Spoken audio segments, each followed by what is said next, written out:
여러분 반갑습니다. 오늘은 국제신용평가회사 피치의 경고와 환율 발작이라는 제목으로 말씀을 올리겠습니다. 요즘 한국 경제가 지금 상당히 엄중합니다. 트럼프 관세 폭탄 때문에 실물 부분에서 수출도 빨간불이 올랐고요. 금융시장에서도 주가가 연일 롤러코스터를 타고 있습니다. 특히 저는 걱정이 되는 대목이 환율인데요. 자, 환율 관리를 잘못하면 외환위기, 나아가서는 국가 부도 상황까지도 갈 수 있기 때문입니다. 물론 지금 현재 우리 외환보유고는 4천억 달러 정도가 되기 때문에요. 다른 나라에 비해서 결코 적다고 할 수도 없고 또 당분간 견디는 데는 서로 우리가 수출을 일시에 전부 중단한다고 하더라도 우리가 적어도 1년 정도는 견딜 저력, 그 힘이 있습니다.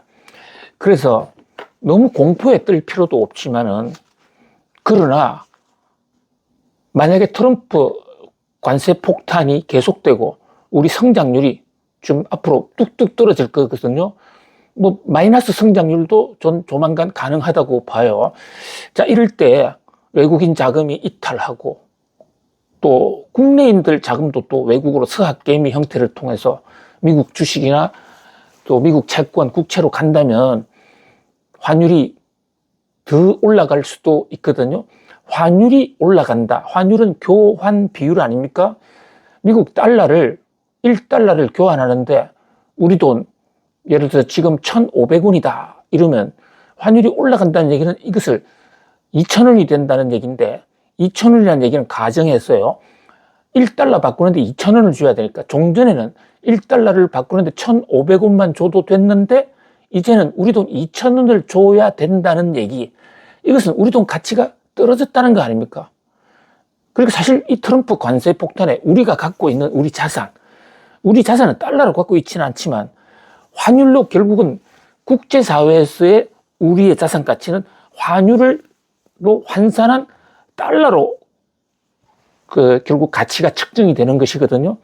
그렇다면 지금 가만히 있어도 환율 오른 것만큼 우리 돈이 지금 녹아내리고 있는 겁니다. 우리는 못 느끼고 있을 뿐이죠. 그런데 이것을 환율 상승, 우리 돈 가치가 떨어졌던 것을 느낄 수 있는 좋은 기회, 당장 해외여행을 한번 가보세요. 지금 당장 일본 한번 가보세요. 6개월 전하고 비교해서 우리 돈 가치가 얼마나 떨어졌는지 좀 절감을 할 수가 있죠. 환율을 좌우하고 국가 경제 안전도를 좌우하는 그 주요한 변수 중에 하나가 우리나라의 신용 등급입니다. 국제사회에서 한국의 신용 등급을 몇 점으로 보느냐. 이게 신용평가 점수가 굉장히 중요합니다. 그냥 신용이 좋으니까 기분 좋다 이게 아니고요. 세계의 신용평가회사가 피치라든지 또 무디스, S&P 글로벌 이런 주요 회사들이 있습니다. 전 세계적으로는 10,000개 이상의 신용평가회사가 있습니다. 그러나 그 점유율이 무디스, 피치, 또 S&P 500 글로벌 요 5개를 합치면 시장 점유율이 시장 평가 시장에서요. 약 90%를 넘어서기 때문에 이 세 군데 판정이 제일 중요하죠. 그런데 이 판정이 왜 중요하냐? 우리가 당장 정부가 국채를 발행하거나 기업들이 회사채를 발행해서 자금을 끌어올 때요. 무디스나 S&P 등급이 몇 등급 이상이 안 되면 아예 채권이나 회사채 발행이 안 됩니다. 국제사회의 자금 조달, 접근조차 할 수 없다는 겁니다. 이것은 바로 입장권, 신용평가에서의 등급을 높이는 것은 국제 금융시장에 진출할 수 있는 입장권이나 마찬가지이기 때문에 만약에 신용등급이 떨어지면 우리는 한꺼번에 국제사회로부터 돈을 받아들일 수 있는 창구가 막히는 것이거든요. 자, 그리고 같은 우리가 투자 적격 업체라고 그러더라고요. AAA 플러스가 있고 AAA가 있고 AAA 마이너스가 있습니다. 또 AA 플러스, AA 마이너스 이런데 그 한 등급씩 떨어질 때마다요. 물론 AA 플러스 정도 되면 국제금융시장에서 자금을 조달할 수는 있는데 그때 적용되는 금리가 달라지는 겁니다. 그리고 훨씬 신용 등급이 높으면 예를 들어서 똑같은 채권을 발행하고 100억을 들여올 수 있을 것이 이것은 신용 등급이 낮으면 80억밖에 못 가져온다. 바로 그것은 현실적인 금전 손실로 와 닿는 거 아닙니까? 이런 면에서 국제사회의 신용 등급이 굉장히 중요하고요. 북한 같은 사회는 신용 등급이 낮죠. 그러나 신용 등급이 있으나 없으나 어차피 해외 금융 거래를 하지 않기 때문에 오히려 북한은 담대할 수가 있지만 우리는 그렇지가 않다는 거죠. 자, 그런데 여기서 피치가 신용 등급 평가 보고서라는 걸 하나 내놨습니다. 3대 신용 평가 회사 중에서요, 무디스와 S&P 글로벌이 시장 점유율이 훨씬 더 큽니다. 그런데 이 두 회사는 완전 미국 금융회사예요. 피치는 미국과 유럽의 합작 자본이 하고 있습니다. 그리고 본사도 뉴욕에도 있고 또 영국 런던에도 있습니다. 이 얘기는 유럽의 자본들은 무디스나 S&P 글로벌보다는 피치의 신용 등급을 더 중요시하게 생각한다는 얘기예요. 그런데 지금 우리나라에 들어와 있는 외국 자본, 유럽 자본이 상당하거든요. 때에 따라 달라지지만 유럽 자본이 미국 자본보다 능가해서 훨씬 더 많았던 적이 굉장히 많습니다. 그렇기 때문에 우리 입장에서는 무디스, S&P 글로벌 못지않게 피치가 중요한데요. 우선 피치에 대해서 굉장히 감사하다라고 저는 느낍니다. 트럼프 관세 폭탄이 나오기 전에 2024년 12월 3일 날 우리나라에서 윤석열 계엄령이라는 게 있었습니다. 그날 계엄령이 터지는 순간에 우리가 환율이 급등했거든요. 그때부터 우리 환율 원화 가치 폭락이 시작이 된 겁니다. 그런데 나름대로 선방하고 아직까지 우리가 외환 위기도 가지 않고 또 외환 보유액도 4천억 달러에서 그런 대로 유지할 수 있었던데 1등 공신은 저는 피치라는 국가 신용평가 회사로 봐요. 피치가 제일 먼저 신용 등급을 발표를 했습니다. 제가 이것을 YTN TV나 연합뉴스 또 SBS 비즈를 통해서 새벽같이 가장 먼저 피치 보고서를 인용하면서 환율이 무너지지는 않는다라고 해설을 해드린 기억이 지금도 생생한데요. 실제로 피치 보고서가 나오면서 국제시장에서 품에 한국을 무조건 팔고 떠나자라는 현상은 그렇게 심화되지는 않았어요. 그래서 탄핵 정국 속에서도 그나마 지금 우리가 신용 등급을 유지해왔고 금융시장도 아슬아슬하지만은 그렇게 폭망적 상황은 아니었습니다. 근데 이 피치라는 회사, 또 무디스, S&P 세 회사는요, 프랑스에 대해서는 프랑스가 한때 그 재정 문제를 둘러싸고 시위가 심해졌고, 프랑스도 이 전국 불안 속에 총리가 여러 번 교체되지 않았습니까? 그때 피치는 또 무디스는 이 프랑스에 대한 신용 등급은 국가 등급을 떨어뜨렸거든요. 근데 우리나라는 그대로 보존시켰다. 그런 면에서 일단은 고맙고요. 그리고 피치 입장에서 볼 때는 한국이 질서 있는 계엄령도 생기고 대통령 탄핵 수치도 생겼지만 질서 있는 어떤 재건, 리컨스트럭션을 할 것이다 라고 평가 보고서를 냈었더랬어요. 그 대목을 제가 감사하다는 것이고요. 그런데 밤사이에 또 하나의 평가 보고서를 했습니다. 이번에는 윤석열 탄핵과 관련된 의견인데요. 이 대목과 관련해서 저는 가급적 정치 얘기는 하고 싶지가 않습니다. 윤석열이 옳다, 나쁘다란 얘기는 다른 곳에서 하기로 하고요. 자, 이 피치가 이 사태를 어떻게 봤냐. 한국의 탄핵 결정. 이 대목에서 한국의 헌법재판소가 윤석열을 탄핵 인용함으로써 한국의 중대한 리스크 하나가 해소됐다. 이렇게 평가를 했습니다.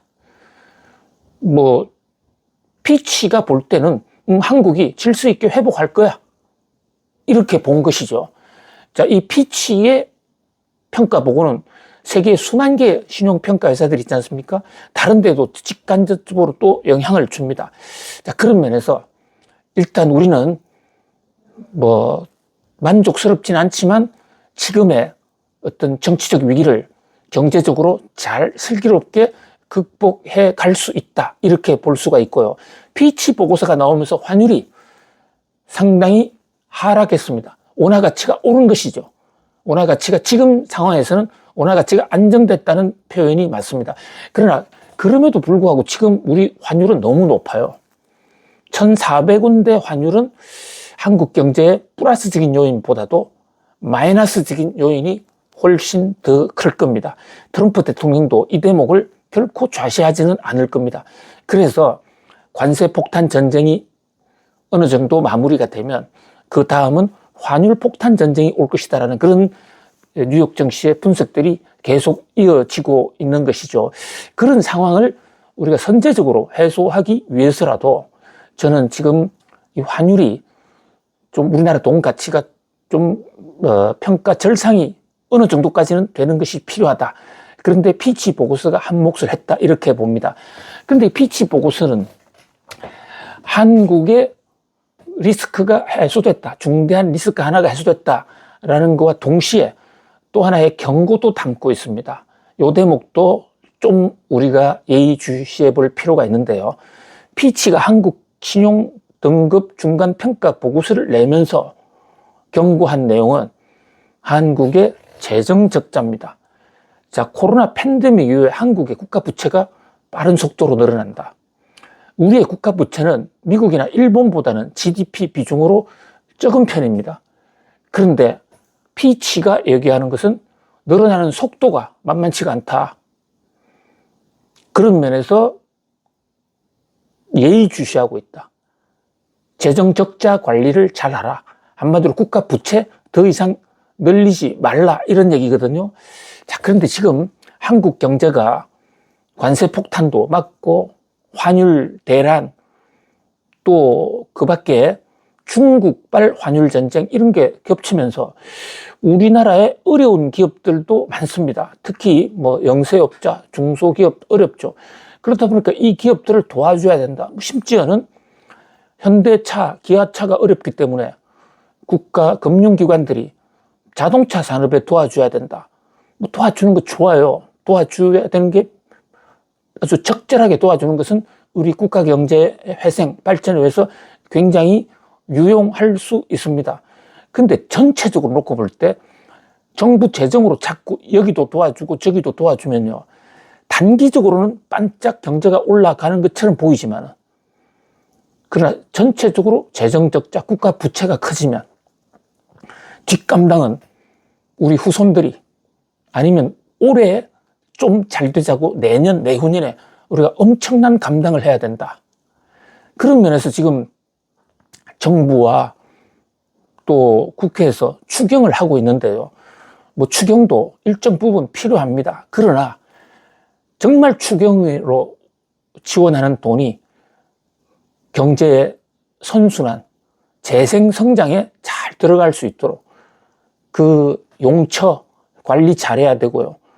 또 규모도 우리 경제에 맞게 적정선 잘 유지해야 됩니다. 맹목적으로 그냥 정부 재정이 있으니까, 아니면 일단 쓰고 나중에 갚지하고 펑펑 끌었으면 이것은 피치나 무디스가 가만히 있지 않을 겁니다. 뭐 그런 면에서 지금 특히 이 신용평가회사들이 예외 없이 국가의 신용 등급을 볼 때 가장 중요하게 생각하는 등급의 판정의 기준이 바로 국가 채무입니다.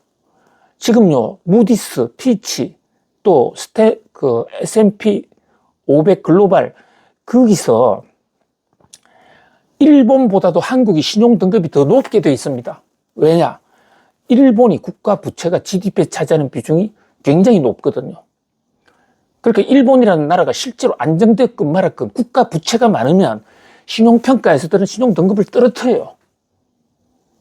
그런 관점에서 좀 우리도 국가 재정을 쓰는데 좀 조심할 필요가 있고요.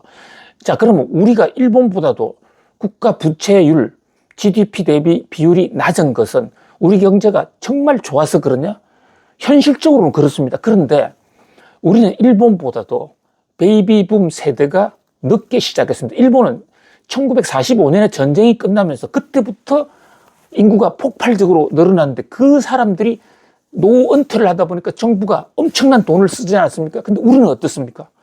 우리는 전쟁이 1953년에야 끝납니다. 그 얘기는 일본보다 8년이 늦다는 겁니다. 지금 베이비붐 세대들이 빠른 속도로 지금 은퇴하고 있지 않습니까? 그것을 먹여 살려야 됩니다. 국민연금 얼마나 많은 돈이 나가고 있습니까? 그러니까 일본보다는 우리가 8년 동안 노후 복지 자금을 덜 쓰고 있는 겁니다. 그런데 우리는 결국은 써야 될 돈이거든요. 그렇다고 보면 8년 후 상황은 지금 일본보다도 더 나빠질 수 있다. 그런 면에서 국가 부채의 선제적 관리가 중요하다. 이렇게 볼 수가 있는 것입니다. 오늘은 피치의 한국 신용등급 평가와 또 국가 부채, 재정 적자 경고에 대해서 말씀 올렸습니다. 여러분 꼭 구독 또 알림 설정 부탁드리옵니다. 여러분 감사합니다.